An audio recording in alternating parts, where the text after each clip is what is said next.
Vamos estar abrindo a palavra de Deus em João capítulo 13. Capítulo 13 do Evangelho de João. Nós leremos de forma alternada, do primeiro verso até o verso 17. Evangelho de João, capítulo 13, do primeiro verso até o verso 17. Alternadamente.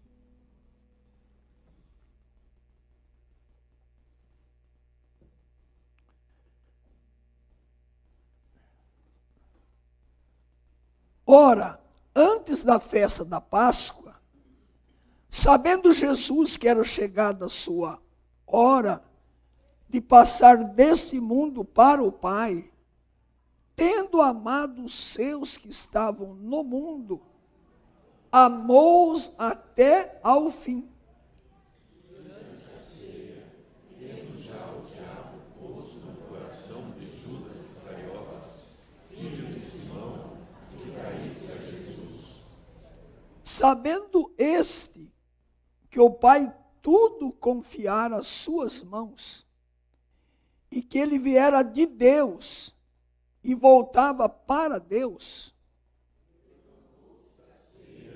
Tirou a vestimenta de cima e, tomando uma toalha, cingiu-se com ela.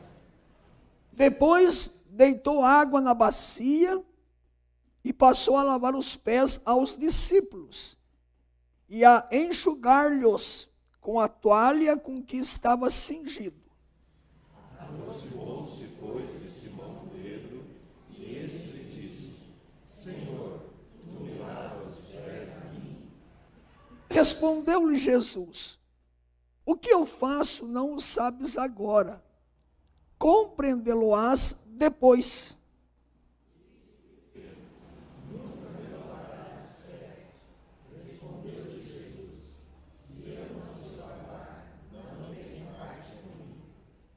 Então Pedro lhe pediu: Senhor, não somente os pés, mas também as mãos e a cabeça.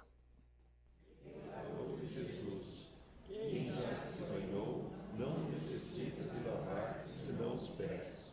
Quanto ao mais, está todo limpo. Ora, vós estáis limpos, mas não todos. Pois ele sabia quem era o traidor. Foi por isso que disse: nem todos estáis limpos.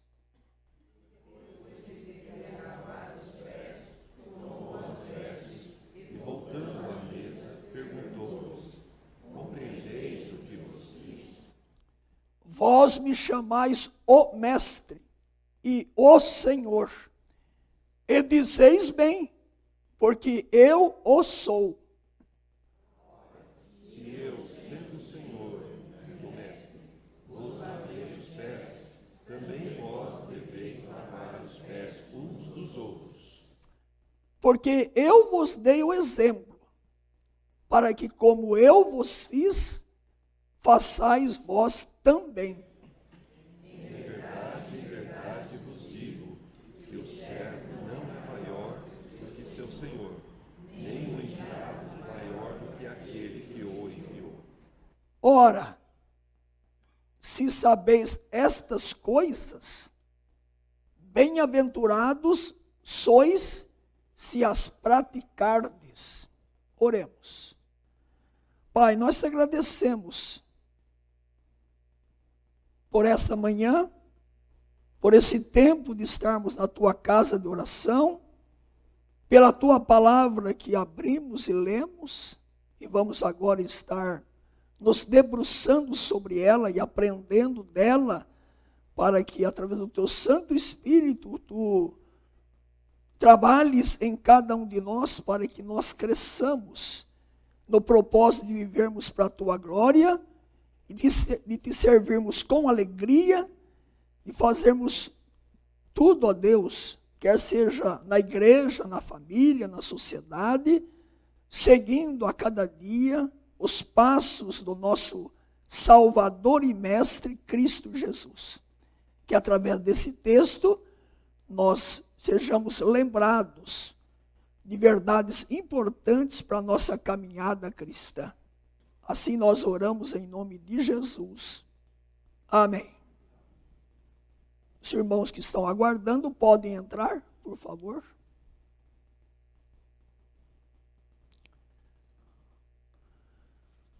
João capítulo 13, de 1 a 17, terminamos de ler. E a nossa exposição desta manhã, a humildade do amor. O texto que vamos expor nessa manhã fala do momento da vida de Jesus, que é a quinta-feira à noite da semana da sua paixão. Quer dizer, então, que ele está na quinta-feira no cenáculo com os discípulos, no domingo seria a festa da Páscoa, e no próximo dia, sexta-feira, seria crucificado, morto. Então vejam que o texto tem aí um contexto muito importante para nós compreendermos. Ele está com os apóstolos, nesse momento vai para o cenáculo, e lá então acontece a ceia, quando ele estabelece a ceia do Senhor, e ele então sabe que no próximo dia será crucificado. É importante nós pensarmos sobre isso, para podermos entender bem o coração de Jesus, o nosso coração, e o que podemos aprender com esse texto. A humildade do amor. E, na minha parte inicial, qual o meu propósito com essa mensagem? Com a graça de Deus, desenvolver um coração de servo. Eu quero já começar aqui, antes de expor o texto. Você tem um coração de servo? Você, minha irmã, tem um coração de serva? Porque eu tenho dito que na igreja do Senhor, só há um grupo de pessoas. Servos e servas. Havendo quórum, nós vamos ter hoje eleição de presbíteros e diáconos. Os ofícios foram colocados na igreja pelo Senhor. Ofícios, ministérios, cargos, liderança, sociedades internas que nós temos, departamentos, mas esse pacote inteiro, independente se tem ofício, se tem cargo, você sabia que o que Jesus espera de você é servir, é servitude, é ser servo, é ser serva. Os ofícios não são para posição social, não são para destaque. Quem é eleito para servir. Então é nesse contexto que eu vou expor esse texto, pensando naqueles que haverão de ser eleitos, mas em todos nós. A minha mensagem aqui não é só para quem vai ser eleito, mas para você e para mim, para a igreja, para nós que estamos reunidos aqui nessa manhã. Com a graça de Deus, desenvolver um coração de servo. Por que com a graça de Deus? Porque na sua força você não vai conseguir. Você não vai ser um servo, assim, olha, eu vou ser um servo porque eu tenho condições. Porque a nossa natureza é ao contrário. Todos nós temos uma natureza pecaminosa conosco ainda, né? Ela habita conosco. Né? Vocês conhecem aquela frase de Martinho Lutero? Ele disse que, assim, olha, eu pensei que no dia do meu batismo, o meu velho homem tinha morrido, afogado nas águas do batismo. Mas descobri que ele sabia nadar. Então disse Lutero, já que ele sabia nadar e não morreu, eu tenho que matá-lo todo dia. Todo dia eu acordo, eu tenho que matar o velho homem, porque ele está vivo ainda. Ele está vivo. Então o coração de servo não é simplesmente algo automático. É um trabalho de santificação, de crescimento, de renúncia, de submissão à palavra de Deus. E quando estou colocando aqui coração de servo, eu não estou pensando só aqui na igreja. Ter coração de servo lá em casa. O marido, a esposa, os filhos, lá onde você trabalha, na escola que você está. Então, essa ideia de coração de servo é uma prática em quaisquer lugares, em quaisquer circunstâncias. Mas como a nossa natureza é o contrário, temos que pedir a graça de Deus. É só com a graça dele. Vivemos uma geração muito orgulhosa e egoísta. A sociedade que nós vivemos é orgulhosa e egoísta. Muitos consideram orgulho como uma virtude. Você conversa com pessoas hoje, ser orgulhoso é virtude.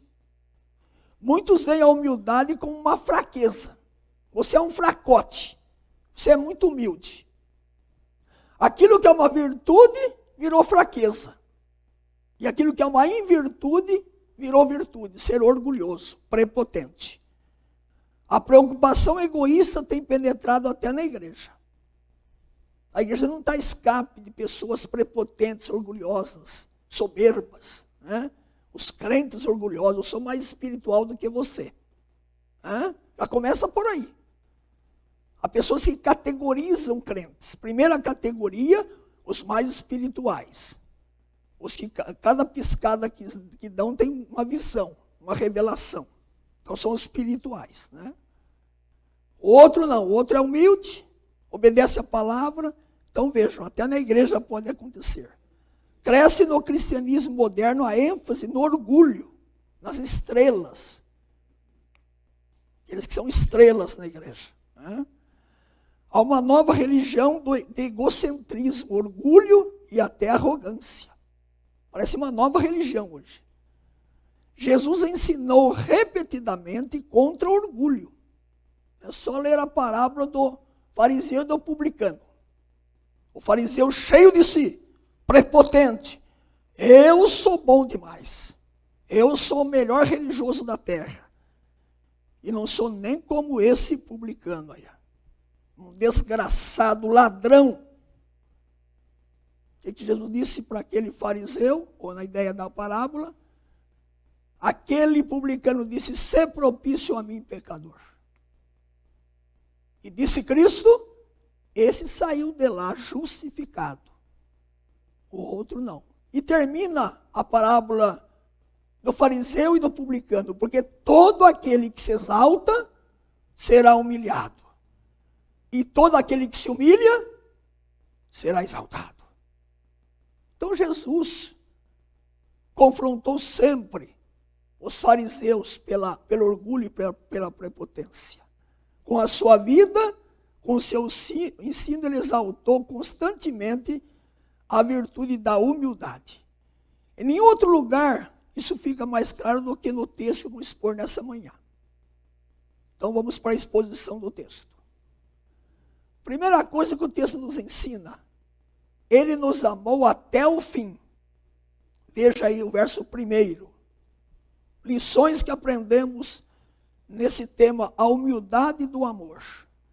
Ora, antes da Páscoa, quer dizer, a Páscoa seria domingo, a quinta-feira à noite, a noite da traição. Né? Depois seria preso, julgado, condenado e morto. Jesus, veja aí, sabendo Jesus que era chegada a sua hora de passar desse mundo para o Pai. Então ele sabia.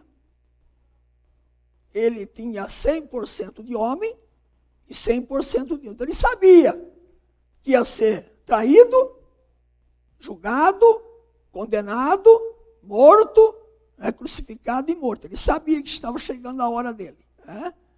Aí diz o texto, chegada a sua hora de passar deste mundo para o Pai. Podia chegar aqui e parar o texto. Sim, ele sabia. Tendo amado os seus que estavam no mundo, amou-os até o fim. O que você faria se você soubesse que amanhã você iria morrer?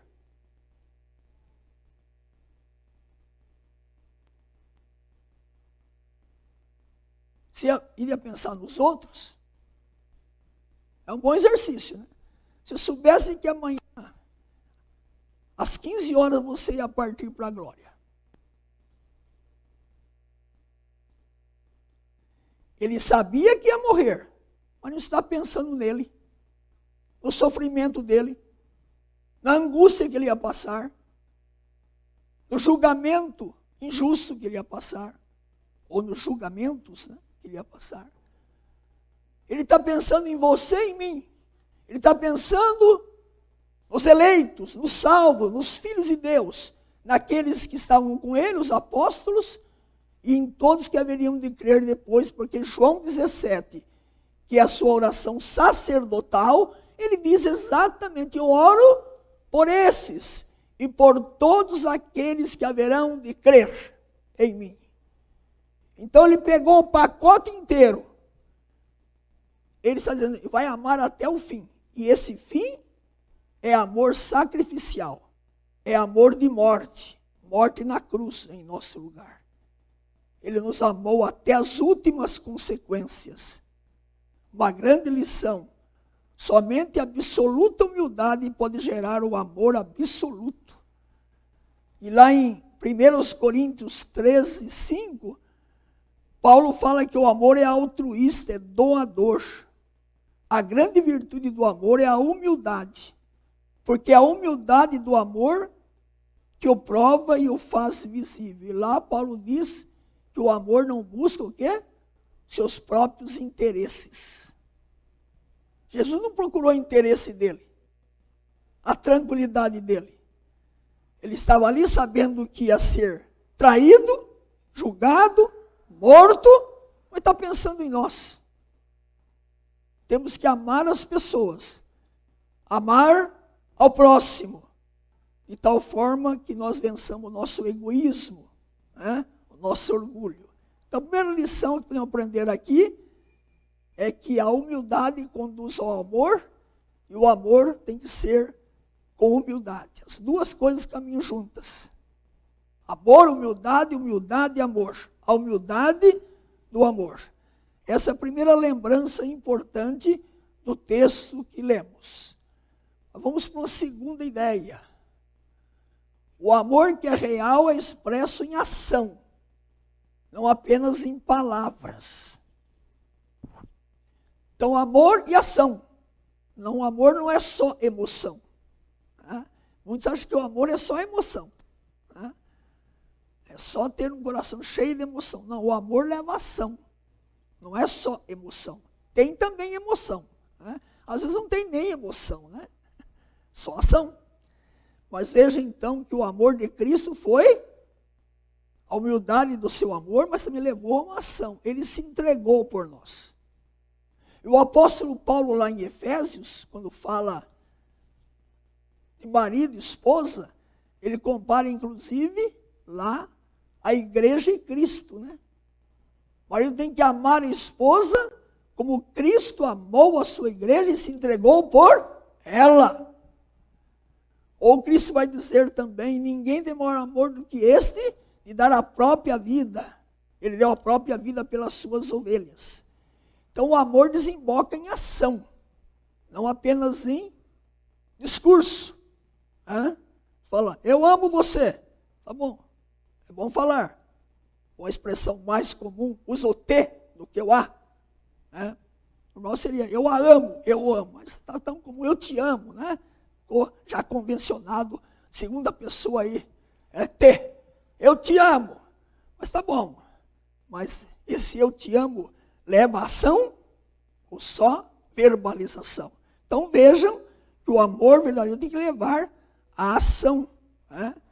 E podemos ver no texto aí, 2-6, não é isso? O que aconteceu? Durante a ceia, tendo já o diabo posto no coração de Judas Iscariotes, filho de Simão, que traísse a Jesus, sabendo esse que o Pai tudo confiara às suas mãos, e que ele viera de Deus e voltava para Deus, levantou-se da ceia, tirou a vestimenta de cima e, tomando uma toalha, cingiu-se com ela. Depois deitou água na bacia e passou a lavar os pés dos discípulos e a enxugar-lhes com a toalha com que estava cingido. Então vejam aí que Jesus teve uma ação. Ele amou até o fim, iria morrer pelos discípulos e por nós, mas ele demonstrou amor agora, uma atitude de escravo, de servo. Vocês já sabem, é só para lembrar, naquela época que Jesus viveu, havia em cada casa lá uma pessoa que ficava na entrada, que era o servo, o escravo. Por que ele ficava lá? Para lavar os pés de quem chegava. Naquela época não tinha ruas pavimentadas, asfaltadas, então era uma camada grossa de poeira ou uma camada grossa de lama, quando chovia. Você imagina, naquele tempo não tinha bota, essa bota tipo plástico, não é isso? Que a pessoa usa para lavar aí o quintal, né? Sandálias. Você imagina as sandálias afundando na poeira ou afundando na lama. Como é que a pessoa chegava em casa? Ou com os pés cheios de lama, ou com os pés sujos de muita poeira. E por que só lavava os pés? Uma outra prática da época. A pessoa tomava um banho de manhã cedo. Então o banho era de manhã. Geralmente eram locais públicos lá. Eles disponibilizavam a pessoa tomar um banho público para quem não tinha como tomar banho em casa. E passava o dia inteiro, então, sujando os pés. Quando chegava, então, alguém tinha que lavar os pés da pessoa. Então, cada casa tinha lá um escravo. Um escravo. E esse escravo que lavava os pés usava tipo de uma tanga. Ele não tinha uma túnica bonita. Quem podia tinha uma vestimenta embaixo e uma túnica por cima, uma capa. O escravo não tinha. E aí, então, lá no cenáculo, onde Jesus estava com os discípulos, eles chegaram lá, tinham tomado banho de manhã cedo, né? Passaram o dia lá caminhando e tal, e agora, então, não tinha um escravo lá para lavar os pés. O que seria normal nesse momento? Algum discípulo se habilitar para ser o escravo, lavar os pés até de Jesus. Isso seria o mais normal. Mas vocês sabem que um pouco antes, eles estavam discutindo quem era o maior.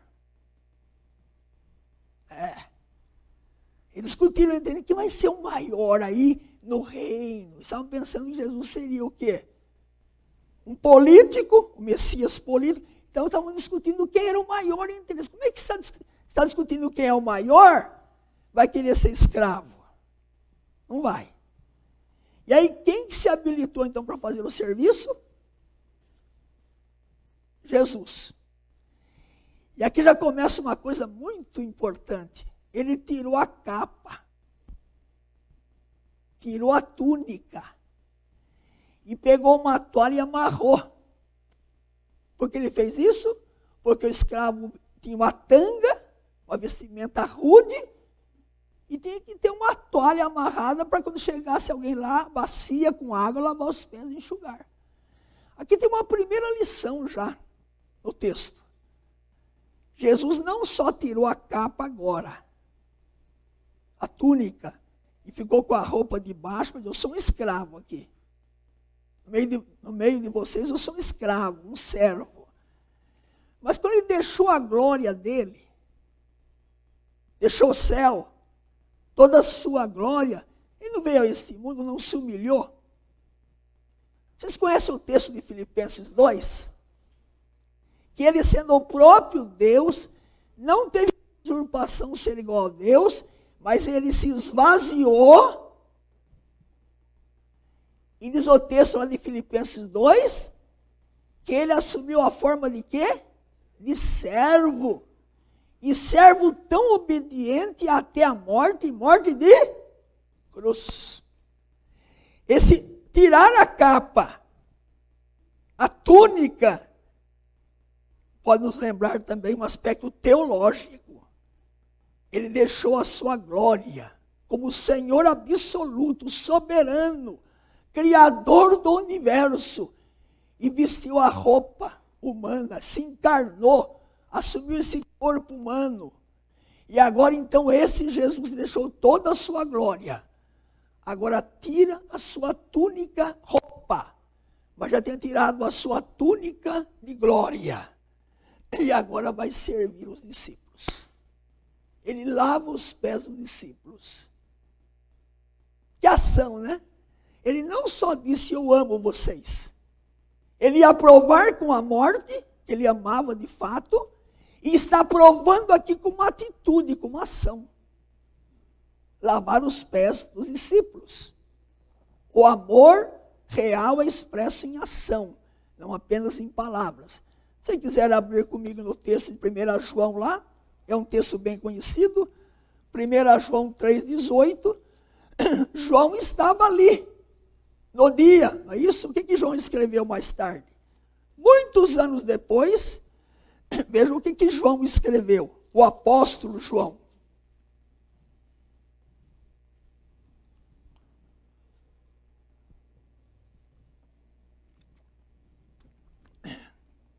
Primeira de João, carta de João 3,18.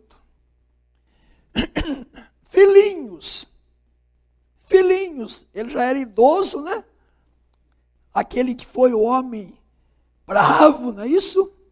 Descer fogo do céu para consumir os samaritanos, agora é um homem amável, né? Impactado pela graça de Deus. Filhinhos, não amemos de palavra, nem de língua, mas de fato e de verdade.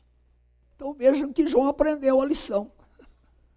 Estava lá, cresceu, e agora então está dizendo sobre isso. Então, vejam que essa é a segunda coisa importante. O amor de Jesus é um amor de ação, não apenas em palavras. Você também deve ser o meu amor e o seu amor. O amor que age, o amor de atitude, o amor de estarmos servindo as pessoas na condição de crentes, de filhos de Deus. Vamos para mais uma ideia.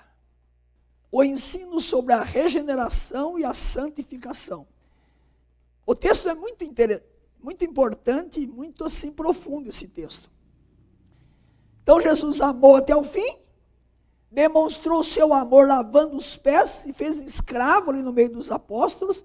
Eu fico a imaginar assim, um apóstolo olhando para o outro assim. Que vergonha. Ninguém quis lavar o pé de ninguém, agora o mestre está lavando nossos pés.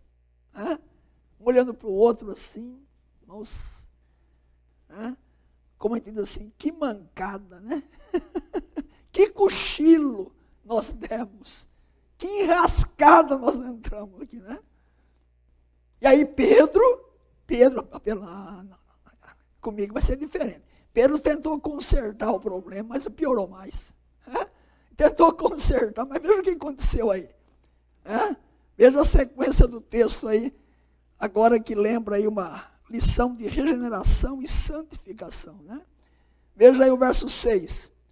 Aproximou, pois, de Simão Pedro, e esse lhe disse, Senhor, tu me lavas os pés a mim? Pedro falou, então veja aí a atitude. Respondeu-lhe Jesus, o que eu faço? Não o sabes agora, compreendê-lo-ás depois. Disse-lhe Pedro, nunca me lavarás os pés. Respondeu-lhe Jesus, se eu não te lavar, não tens parte comigo. Então Pedro lhe pediu, Senhor, não somente os pés, mas também as mãos e a cabeça. Declarou-lhe Jesus, quem já se banhou, não necessita de lavar senão os pés. Quanto ao mais, está todo limpo. Ora, vós estáis limpos, mas não todos. Pois ele sabia quem era o traidor. Foi por isso que disse, nem todos estáis limpos. Então aqui é como se Jesus abrisse parênteses. Você está escrevendo um texto, você não está? Aí você abre parênteses. Para dar uma explicação, colocar uma outra informação. Aqui Jesus começa a dialogar com Pedro. E nesse diálogo com Pedro, ele muda um pouco do amor, da humildade, e passa para uma dimensão ainda maior.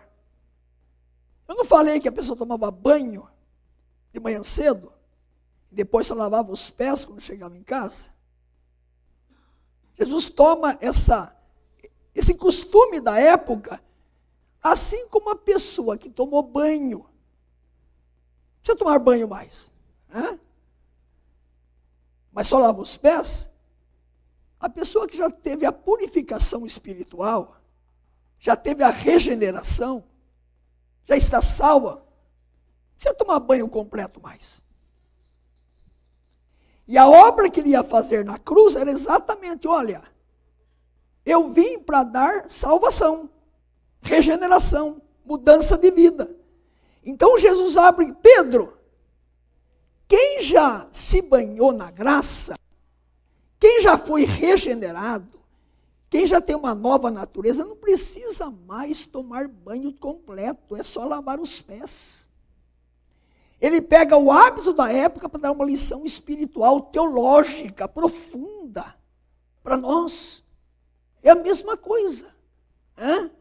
E na cruz ele ia fazer exatamente isto. Na cruz ele ia morrer para que nós tivéssemos uma nova vida. A regeneração, a purificação espiritual, o banho da graça de Deus em nós, é porque Cristo morreu por nós. E uma vez que você já foi salvo, já foi banhado, lavado pelo sangue do Cordeiro, já entrou debaixo do chuveiro da graça de Deus, não precisa entrar mais para ser salvo. Uma vez salvo, salvo para sempre. Pedro, quem tomou banho, não vai tomar outra vez. Mas precisa lavar os pés, por quê? O João, que escreveu sobre o amor, escreve sobre isso. Por que nós confessamos os pecados? Porque ainda pecamos, ainda temos sujeiras espirituais, de pensamentos, de palavras e atitudes, de comissão ou de omissão. Vejam a lição teológica do texto aqui. Regeneração e santificação, Pedro. E Jesus completa. Mas tem alguém entre nós aí que não tomou banho ainda. E não vai tomar. Judas. Esse não tomou e não vai tomar. Mas quem já tomou banho, quem já foi purificado, não precisa mais. E aí abram comigo na primeira carta de João.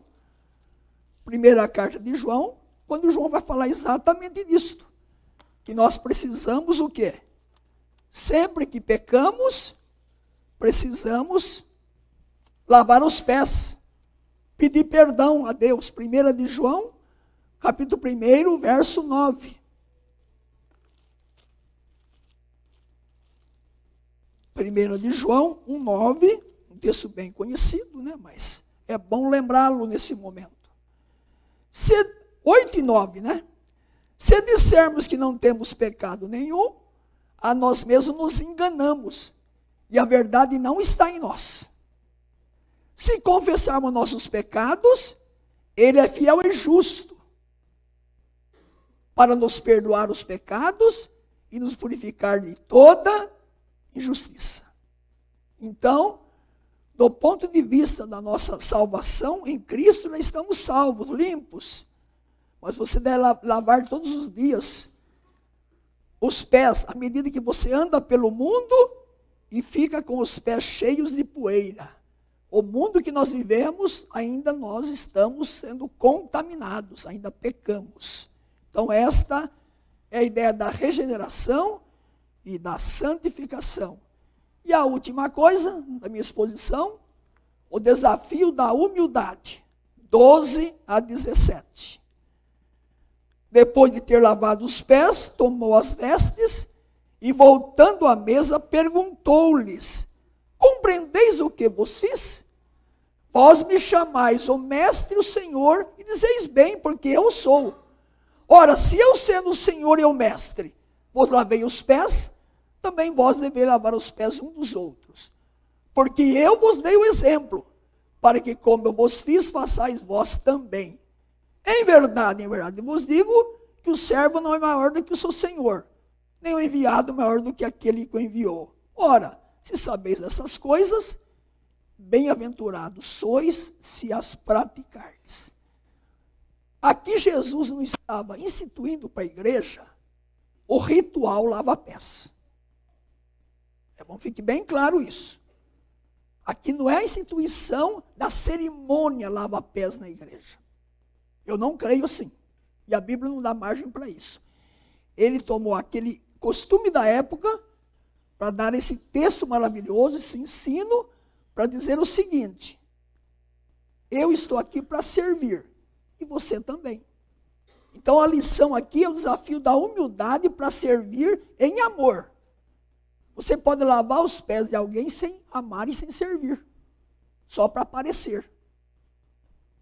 A questão não é o ato do lavar os pés, é a lição que ele quis ensinar. Os apóstolos. A lição do serviço, da disposição, da humildade e do amor para servir. Essa é a essência do texto. E é nesse sentido que eu estou hoje aqui trazendo essa mensagem. E voltando a dizer, os que haverão de ser eleitos são servos. Mas não só eles, todos nós. Então os presbíteros eleitos aqui hoje vão ter que me servir. Esqueça isso. Eles vão servir você, porque são servos, mas sirva você também. Essa mensagem de Cristo não é só para a liderança, é para todos nós. O desafio da humildade para servir. Amor, humildade, humildade, amor e serviço. Essa é a ideia. Ele falou, eu sou mestre de vocês, vocês me chamam de mestre? Eu não servi vocês? Agora sigam o meu exemplo. Mas veja um detalhe no texto, verso 17. Ora, se sabeis essas coisas, que coisas? Verso 16. Em verdade vos digo que o servo não é maior do que o seu senhor. Se eu sou senhor e mestre servir, nem o enviado maior do que aquele que o enviou. Eu estou enviando vocês, são meus apóstolos. Eu dei exemplo para vocês, para que vocês façam a mesma coisa. E o verso 17, ora, se sabeis essas coisas, felizes sois se as praticardes. Irmãos, eu fico encantado com o meu Salvador, com o meu mestre. Está dizendo o seguinte, olha, você quer ser feliz? Não busquem prazeres. Não busquem coisas materiais. Você quer ser uma pessoa feliz mesmo? De coração grato a Deus? Satisfeito? Ele está dizendo que é feliz aquele que serve. Não é o que é servido. Feliz é aquele que serve. Então sirva. Tem espírito de servitude, como Cristo teve. Com essas ideias eu quero então caminhar para a minha conclusão e aplicações. Ele nos amou até o fim. Você tem amado a Deus, as pessoas, um amor de ação, o amor que é real expresso em ação, não apenas em palavras. Você tem amado com atitudes, a sua família, na igreja, onde Deus tem colocado você, o ensino sobre a regeneração e a santificação. Você já está salvo, Cristo já banhou você com a sua graça, você é um filho de Deus, viva em santificação, lave os pés todos os dias, confesse os seus pecados, peça a graça purificadora, o desafio da humildade na sua caminhada a cada dia, humildade para servir, para amar as pessoas. A genuína proximidade de Deus é servir ao próximo. Há pessoas que dizem, quanto mais eu mergulho na sociedade, menos eu sirvo. Não, quem se aproxima de pessoas, de Deus, é para servir ao próximo. Quanto mais próximo de Deus, quanto mais amo a Deus, quanto mais conheço a Deus, eu devo estar amando e servindo as pessoas. Você quer ser abençoado com satisfação e felicidade? Desenvolva. O início da minha mensagem, com a graça de Deus, desenvolver um coração de servo. De servo. Nós somos servos de Cristo e um servo não é maior do que o seu mestre. Isso é verdadeiro amor e verdadeira humildade. Como Cristo fez, amou e serviu. Que Deus assim nos abençoe.